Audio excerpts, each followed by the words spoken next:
right, so welcome. This is part two of my experience at Grace Cathedral in San Francisco, California.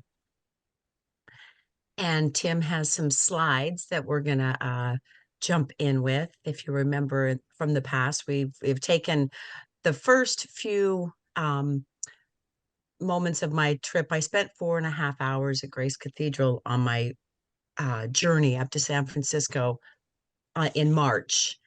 And all I wanted to do was I wanted to go walk a labyrinth. So when I Googled labyrinths, I found the first one that came up was Grace Cathedral. So I got on a bus and took two buses and got up there. And that's where we are still. We're just going to go through a few of these and then the story continues. So, Tim, I can't see the slides. No, I'll put them up. Oh, okay.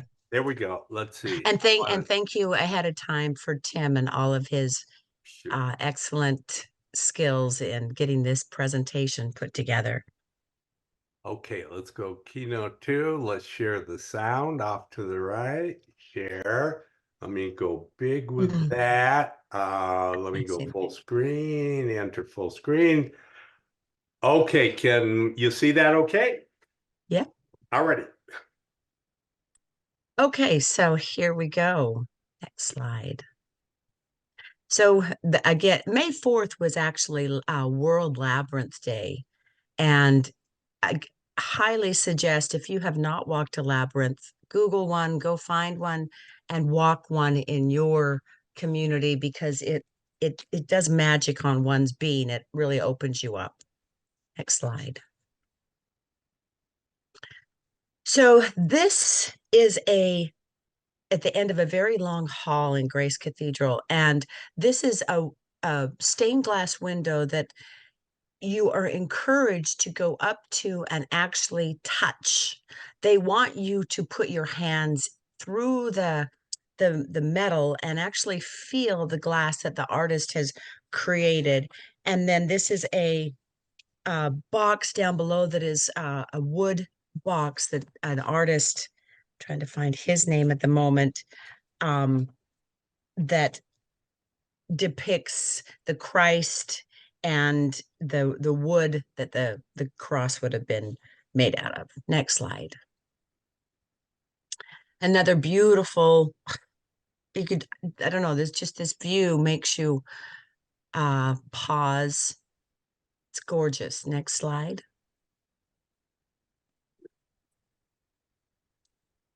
And the United Nations were formed at Grace Cathedral in 1945. And then when they finished the church in 1964, this huge piece of hammered tin and wood was erected on one of the walls to honor the fact that the United Nations had come to be in San Francisco. Next slide.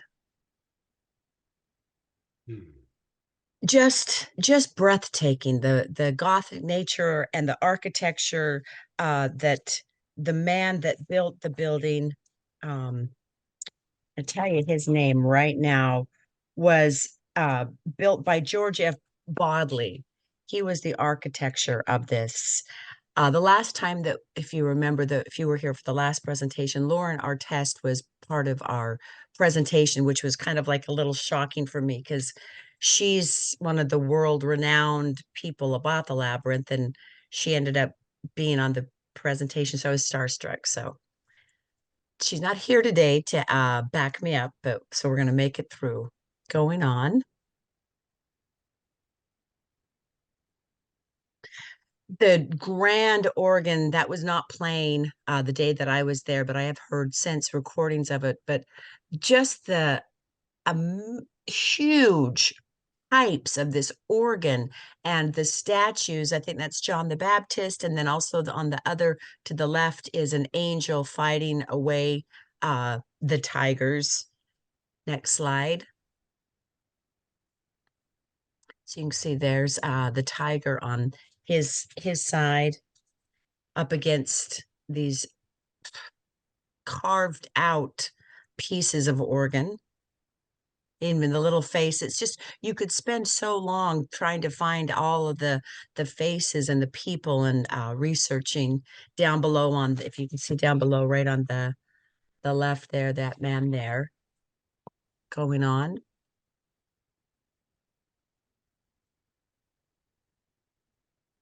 Again, another view. You can get right I love the fact that this church allows you during visiting hours to just get right up close and personal, and you're not restricted except from really one area that you can't go in.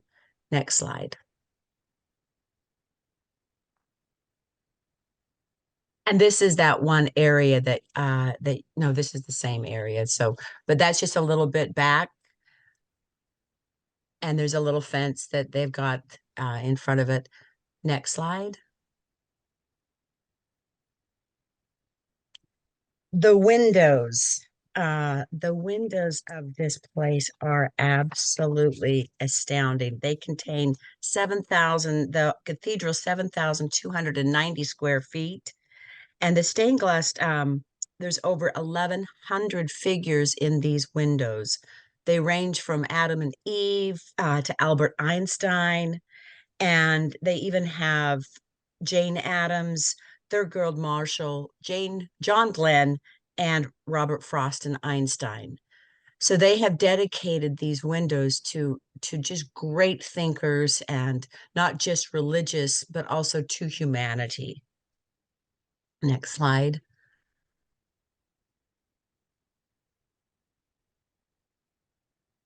Next slide.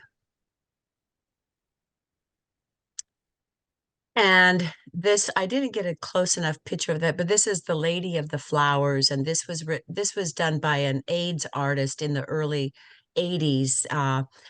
If you Google that, you'd have to go to the Lady of the Flowers, and she's this beautiful uh, essence of what Mother Earth and like Kuan Yin would be. And they brought this pit painting in because they are so dedicated to encompassing all religions and all people at the Grace Cathedral. It's an Episcopal church.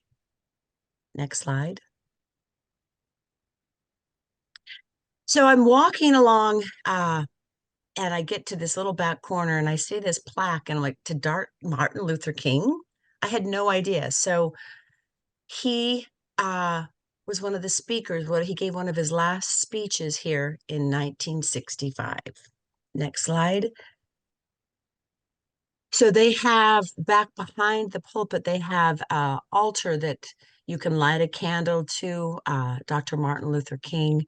They've made him a saint, and it it was so moving and also kind of somewhat you have to really dive into these places that I wouldn't have known that, here's Martin Luther King in the back, in the front of the church. So I lit the candles for Dr. Martin Luther King and all he stood for. And I then also I encourage you, I'll send the link out.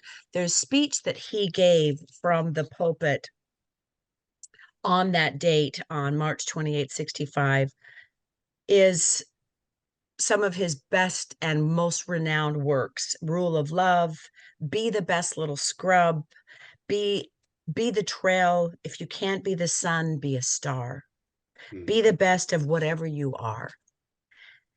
And to hear him speak from Grace Cathedral in that manner is transcendent to today, to what's happening in our world today, and how much we need to have division be a memory.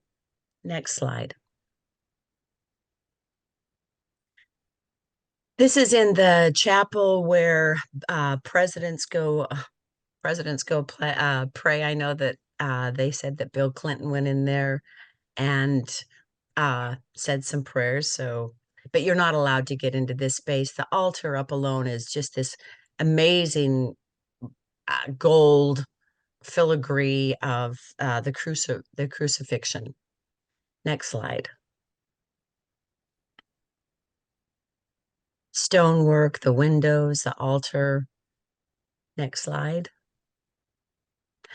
And in the making of the Grace Cathedral, so the lights, if you look up at the top of that room, the lights are lit. There's electricity, but then the architects put pinholes through the roof so that you could actually see daylight that looked like starlight in the top of the eaves up there. I thought that was absolutely remarkable. Next slide. John Donne. John Donne is also uh, honored at Grace Cathedral right across from Martin Luther King. And I had to look up John Donne. I had no idea who he was, but he was one of the first metaphysical poets. And he is the one that is known to say, and therefore never send to known for whom the bell tolls, it tolls for thee. Any man's death diminishes me because I am involved in mankind, and therefore never send to know for whom the bell tolls, it tolls for thee. So, and he was from born in 1572. So, metaphysical man. Going on to the next slide. Hmm. Beautiful photo of the labyrinth and the way that the sun comes through the windows. I was there around, uh, well, I was there from probably 11:30 till 3:30. So that's the afternoon sun. Next slide. Again, the windows, there's so many. You'd have to take a tour. I give up. I'm just letting you know they're just astounding, the craftsmanship that goes into the windows. And they were all put in the church between 1930 and 1966. Next slide. Jane Addams was a social worker and peace activist. She won the Nobel Peace Prize in 1931, and they honored her with a window as well, as a feminist, a political activist, and writer. So, I, very inclusive. I really, really enjoyed the fact that this house uh, held so much reverence for so many people that were doing good work in the world. Next slide. Ansel Adams was commissioned in 1936 by the builders of the church to come in and take pictures. And so here are a series of pictures that he took of the cathedral being built. And that's one. And they're just right in it, right in the I guess the hallway, the vestibule. I don't know what it is. That's one. Next slide. And these were donated by Hobart, one of the architect's sons. Ansel Adams, 1934. Next slide. And again, looking to the front, I didn't get that clear of a photo of it, but great. Next slide. Thank you, Tim. Now we're stepping outside into the front of the church. And these doors are called, these doors are modeled, taken from a press of Gil, uh, Lorenzo Ghiberti, and they're the doors of paradise, and they're from the 15th century. Next slide. So Lorenzo took these and carved back in the 15th century in the Renaissance, and they're 10 panels of different biblical references. And they were located in Florence, Italy, and then they ended up becoming too crumbly from the elements. So they were able to go in and do a new casting. And there's, I think, 3 or 4 in the world. And say Grace Cathedral has a set of these doors. And Gilbert Lorenzo even put one of his photos. He did his own self-portrait, and I do believe it's one of these guys right here, if you can see my cursor. But so up close and personal, these doors are just a work of art. But these are not the real ones. They're just a copy. Next slide. And next slide. So I'd been there and I was just, I was just mesmerized by the fact of, taking a day to myself. And I'm in San Francisco.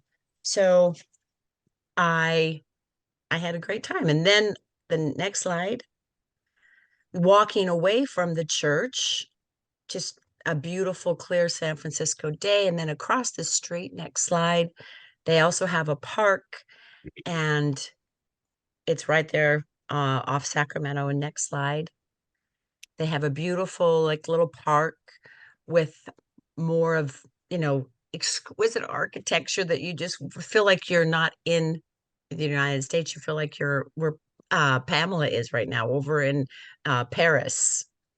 Next slide.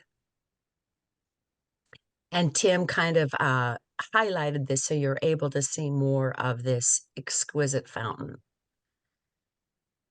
So that was the end of my first day. And I'm going to make the next one. So the next, I check before I leave San Francisco. I didn't have anything to do.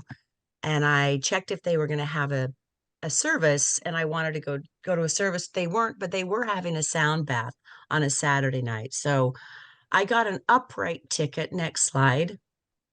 I got an upright ticket to go to the sound bath where you just sit on the pews, but most people are bringing their yoga mats and their bedding and their pillows and their blankets, and they're laying on the floor. Next slide. And going one more. We'll go move. There we go. So here people are entering. This is on Saturday, March 16th, and people are coming in to go to a sound bath, and they'll lay on the floor. There's a band that's going to be playing at the front. They're going to be playing gongs and glass bowls and didgeridoos and harmoniums and sitars. Next slide. And since I'd been to the church for 4.5 hours, I decided I wanted to sit right all the way up front, the very front row. So front row, right side. And if you look at the pulpit to the left, that's the pulpit where Martin Luther King delivered his speech in 1965. You can see the instruments that will be having the whole sound bath, and the windows that are still lit from back behind. The sun hasn't gone down yet. Next slide. I'm just so excited to be there. Next slide.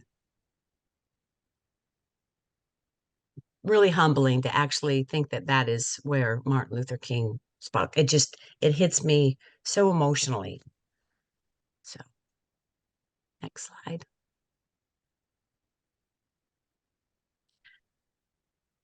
So as I'm gathering myself, sitting, watching people come in, and they're all laying on the floor and they're all getting very comfortable, and I'm sitting upright. There's no one on my pew.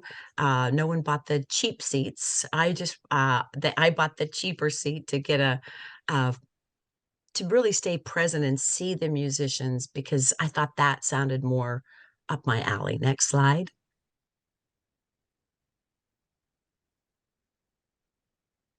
And again, next slide.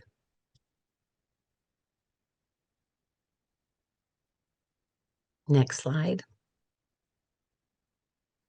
And now you can see it's just about ready to start. And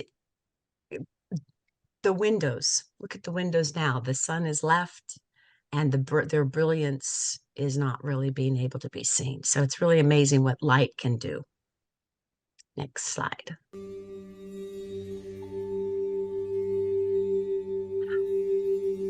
So taking a deep breath in and just putting yourself in this room.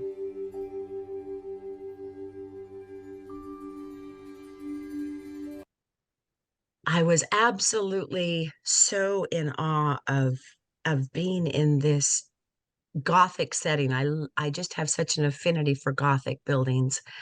And I'm sitting here and I hear this voice next to me say, "Excuse me." And so I turn, and as I hear the voice say, "Excuse me," I thought someone wanted to come into my row.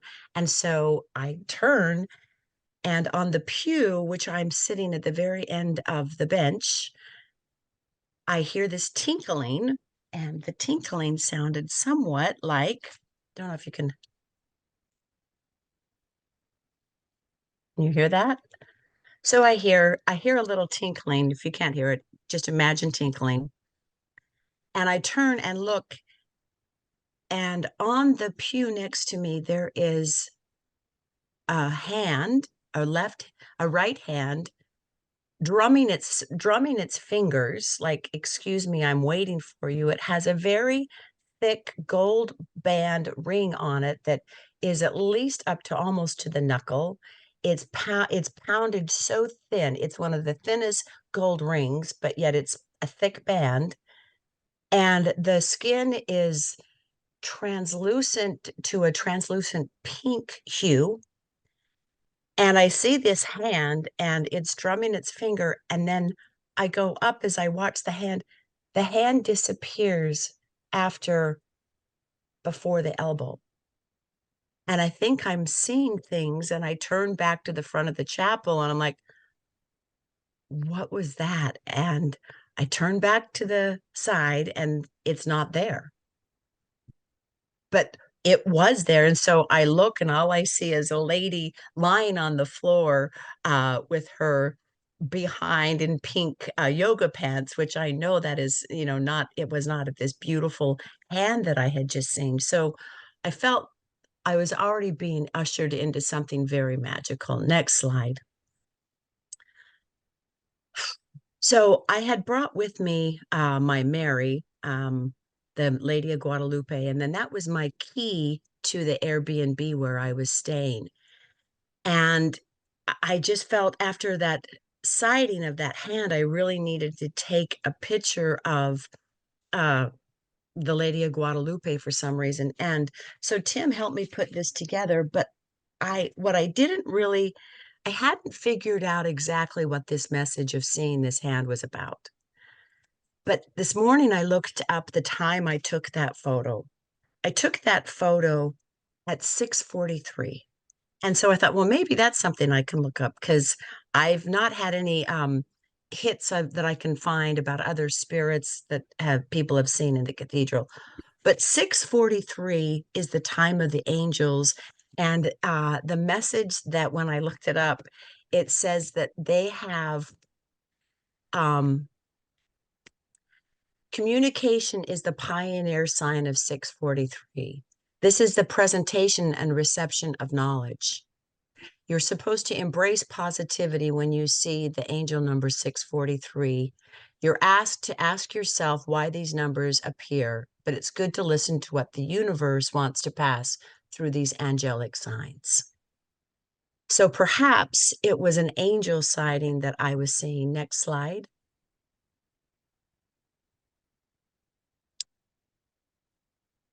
Next slide. You can see that was my view. That was my pew. There was no way that it was a hand, that it was a leg looking up at me. Next slide. People, this is leaving now the labyrinth and the sound bath, and people lying on the labyrinth, sleeping intoxication of absolute pure bliss with the sound of the way that the church itself just reverberates the sounds of the instruments. So that was my trip to San Francisco. And next slide, I do believe I left a changed, I left changed. I'm not still quite sure exactly what the meaning of all of the sighting is, but I know that I'm open to certain things, and maybe it's when we open ourselves up to other realms that we find new ways of being. And I encourage all of us to keep that that energy where we are not sure really of anything, because how do we really know anything at all other than uh, pure love? And I do believe that is the presentation. And if we'd like to do a little bit of Q&A, or you have any thoughts, I'm open to that. And I appreciate you listening. Thank you.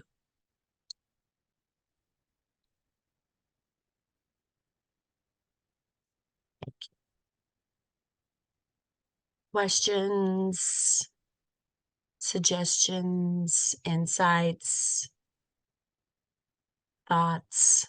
Eugenia? Amy, your photographs are fantastic. I over and over and over. What kind of were you using a special camera? No, I was just using my iPhone. I just, if you know me at all and how I'm always the queen of every selfie that everybody's ever in, I just I just like to visually capture things that so that's what that is. They're phenomenal. Thank you. Mhm. Hedia. Thank you, Eugene. Hedia. Hi, sorry, I was looking for the unmute button.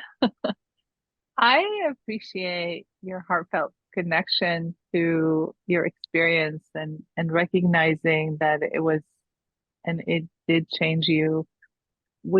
I would love to hear more about that, like what was the change and transformation? And if you want, um, it just seems really heartfelt. I felt it in my heart when you said that. I was like, oh, Yeah, so if you're I open. sure. No, I'm just still trying to process, because when I turned and I saw that vision, like I've heard voices of God, I've heard, promptings, but I have never seen a physical manifestation of spirit. And but I'm open to it and I believe in them. And so when I turned and I saw this, I wasn't shocked. I just turned back to the front, like going, really? Wow. And then it was gone. But I'm like, that happened? And I'm still looking for the meaning. And I think the thing that stands out the most to me is, excuse me. There's no time to wait. Excuse me. And the impatience that sometimes we need to keep going on this path, even though we don't know where it's really leading us. So, Michael, thank you, Hadia. I really thank you for this really insightful presentation along with the first one. I guess one of the things you cover beautifully in this is the architecture and the meaning deeply behind it. I think the thing that I want to know more about are the people who run this amazing institution. I mean, who are the people behind this that create the spiritual depth of what you're experiencing? Because when I traveled to Europe 50 years ago and went to all these extraordinary places that I found, there were always interesting people or groups or organizations that created this spiritual place that I loved to be or wanted to be. And I wondered if you had any thoughts about who is it behind Grace Cathedral that is making this place that you enjoy so much? Great question.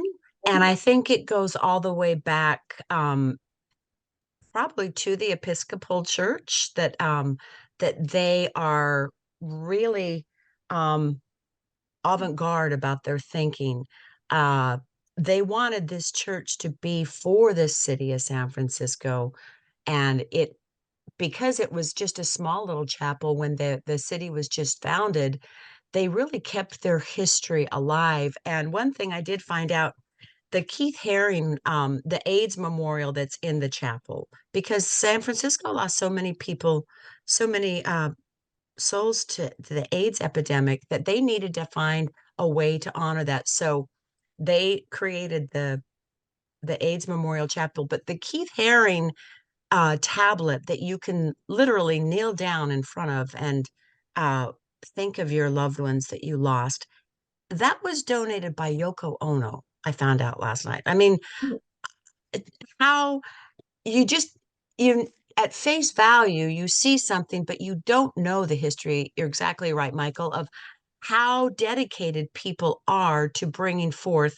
a place, a community. Like Lauren Artest, she founded the Labyrinth, Worldwide Labyrinth organization, and she had a wool rug on that place where the labyrinth is for, I think she said 20 years, until they got enough funding to put a beautiful stone labyrinth in. So it's just to their credit that they have a vision of community and no boundaries. And they had 200 dragons, that Mary Kelly and then Lisa and our dragon group, they had 200 dragon photos completely around the cathedral this past week. So they do things of such artful presence that it's it's astounding. So definitely go visit if you have not. Well, churches are not always known for such a wide and ecumenical, if you will, acceptance of diversity. And that's why Grace Cathedral comes across so stunningly. Yeah. True. Yeah. Thank you so much.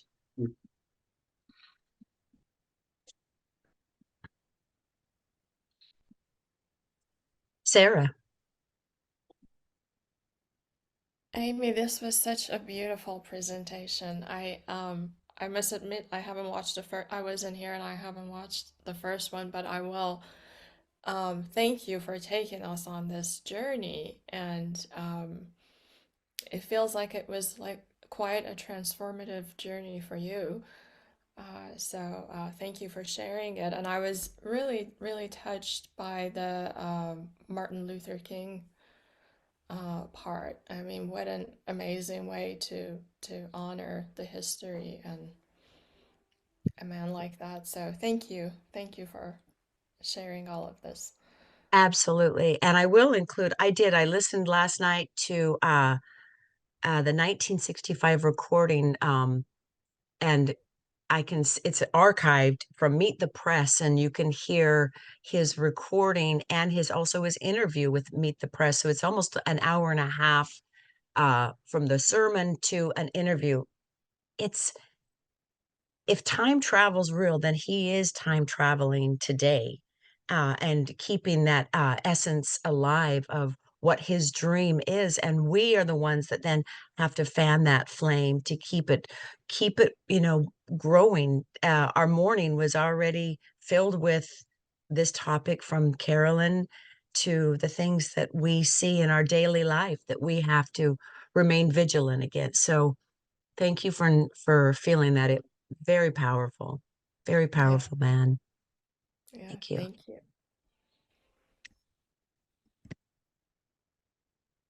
Um, ah, yeah, thank you all so much. That it it just really astounds me when something takes you down a new path that you don't really know that you're going to. So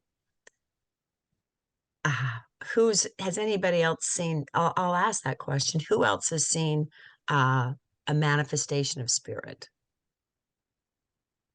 Oh, Paul, go ahead. Diane, if you want to share, you're welcome to share it. But remember, it's recorded.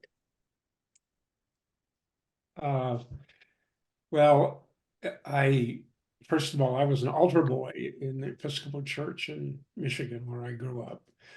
And so the moments of spiritual reverence that was created, by our minister, and it's just unbelievable, because I'm sitting there at the altar and people are coming to have communion, and it's just this deep, deep reverence for the spirit. It's not typical churchy stuff. The Episcopals are a little different there, and yet they have the beauty of their religion, if you will, the church in this case, and it's just amazing. So thank you for that. It's a great Absolutely. reminder. Sure. Thank you. Diana, would you feel like sharing what yours was? There's just been so many magical things, but I think you all saw pictures of for about 3 days after Ted passed, there were orbs everywhere, all over the house that I took pictures of. They were in impossible places. And I loved so much how you presented this today, Amy. It was just deep and beautiful and very, very touching and reassuring to see all that beauty described so beautifully by you. Thank you. Or thank you so much. uh, yes, Lavita. Thanks, Love, Amy. love to, or let me say it the right way. Love to. Thank you. I'm so moved. I'm just my whole body is quivering of the beauty that you have brought to us. And I go back and reflect on how many times I've been to San Francisco and never even knew such a place existed, and you have brought it in such a creative, sacred way that it's just so moving. And it has to take an army just to maintain and sustain the level of creativity and, antiquity that's represented there. And thank you so much. It's now on my bucket list. Yay. Thank you so much. Ruth. You have to unmute though, Ruth. Don't know if,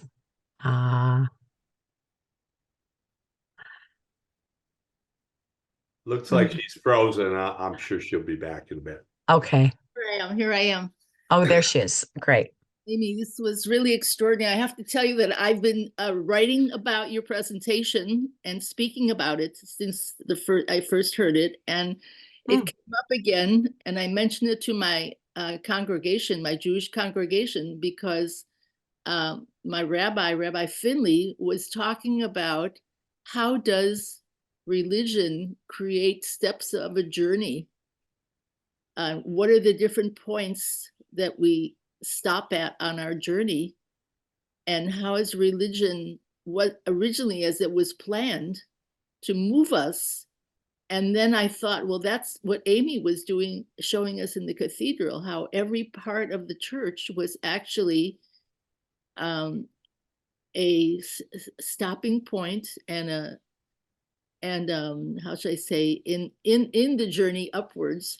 And you really conveyed that so beautifully. And then I was thinking about the churches in Europe, which have become tourist spots, but nobody uses them for spiritual reasons any longer. I mean, people come in to admire mostly the architecture, the stained glass window, the beauty of it. So it's like going to a museum, but what actually was supposed to be the raison d'etre of these churches has been lost.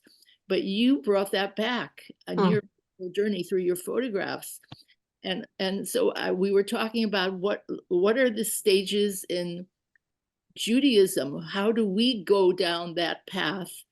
Since most religions that have rituals are actually designed, just like architecture, to bring you along a certain way and have stopping points where you can think back of what you've just covered, think about what still awaits you. And I know that Matthew Fox, most of you I think know who Matthew Fox is. He was a former Catholic priest who was excommunicated because he wrote a book called Original Blessing. He didn't believe in original sin, and the Pope didn't like it. And so basically he was thrown out of the Catholic Church. He became an Episcopal priest, and he created something called the Cosmic Mass. I don't know if any of you have ever attended it, but again, it was the idea to go through the entire communion and the understanding, the corporeal and the spiritual understanding of the service. And he's performed it in, I guess, all over the country, and with accompanying and with meditations in the middle and so forth. So this brings us again to the question of what have we lost in this process of making religion a Sunday experience or a Saturday experience, an everyday part of our life. And so to be able to go to a place like that, Grace Cathedral, and to have that experience, I can only imagine what it was like for you, and you convey that. But I have a question for you about the hand. What do you understand the ring? You described it very, very carefully about it. It was thin, but it was very well pounded. Can you talk about that a little more? It was the clinkling, the tinkling was the first thing. And then when I looked down and I saw the hand and having it have this just beautiful hand, but then this ring on the fourth finger that was literally pound, like so thick but so thin, and just the most like gold that stood out more than, it just stood out so much. I really don't, I can't understand what it would mean at this moment, other than I will find someone or keep looking and diving in if other people have seen certain presentations of that in this church before. But it was just something that like caught my mind right away. It was like, oh my gosh, okay, that has a ring, very, very translucent. It's almost like you could see through the hand into almost the capillaries, if you will, like you could so the skin and the blood coursing through. I don't know, but thank you so much, Ruth. I agree with you that church is not just a place, non-denominational places, any place you can go to find that connection to your higher self is what is I'm always looking for. Right. Thank you so much. One more thing, that the 643, excuse me, 643, what were you reading from? Oh, that I just looked up because I took the picture at 6:43, and so I'm like, well, maybe that has time significance. And so when you Google 643, 643 is an angel number that is the angels are trying to send you a message. And so the angels definitely sent me a message. I definitely got that one. That's for sure. So does the church know about what you've done in this talk that you've put together? No, I don't think so, but I think that would be certainly worth sharing with their members of, your experience there. Okay, thank you. I'll take note of that. Thank you so much, Ruth. That's so nice. Thank you. Thank you. Thank you. All right, Patricia, and then we will have to end, I think, pretty soon here. Thank you. Yeah, we have 5 minutes. I wanted to thank you for the presentation and how you showed us how this church is loaded with community spirit, in so many aspects, the social justice aspect through Martin Luther King, the awareness about AIDS, that community in San Francisco suffers so much, all over the world, obviously, but San Francisco a lot, through Keith Haring, spiritually, well, that's it. Just the architecture seems spiritual in itself, but all these different stained glass windows, the Lady of the Flowers, the community, the people coming for the sound bath. It's just so loaded with this sense of community that was really touching for me. Thank you. And I even doing more research, they also have a silk show that where they do like trapeze out of the top of the cathedral and down. I'm like, these guys, there's no limit on their theatrical artistic abilities. So yes, Tim. Okay, I looked up a ring on the right hand fourth finger, and it's from the Orthodox countries in the East. That's where they wear the ring. And it goes all the way back to Roman times, where they believe the finger had a vein that ran directly to the heart, vena amoris, meaning vein of love. So that being such a big ring, and the meaning of it from the Orthodox countries was a huge connection to the heart. So I just offer that. Thank you. Thank you. Thank you. Yeah, I will be on the lookout to see if I ever see one again. Like, you can't really tell when you're going to see something. But if you do see it, just remember that I'm with you. You can call me. I won't think you're crazy. I did call the church after, because I wanted to find Lauren our test. So I called a woman and said, could I please speak to Lauren? And she said, why? Who are you? And I told her about, I go, well, I had a very interesting experience at your beautiful cathedral, and I don't want you to think I'm crazy. And so she's like, tell me what you saw or what you experienced. And I told her, and she then passed my name on to Lauren, which was nice. But I have yet to tell Lauren and anybody from Grace Cathedral about this deeper meaning of how it's hit me. It's just one of those things that'll hit me. And